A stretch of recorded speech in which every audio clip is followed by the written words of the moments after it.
At this hour, a severe thunderstorm warning is active for this area for Giles, Lawrence, and Tennessee until about 9:45 p.m. Be aware of damaging winds around 60 miles per hour. Storm motion is east at about 25 miles per hour. Head indoors immediately.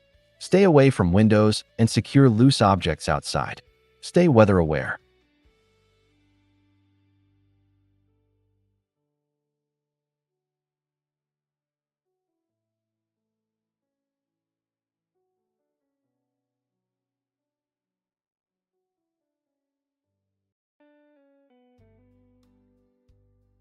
Athens, about 47 minutes away, is next in the storm's path as large hail continues to develop.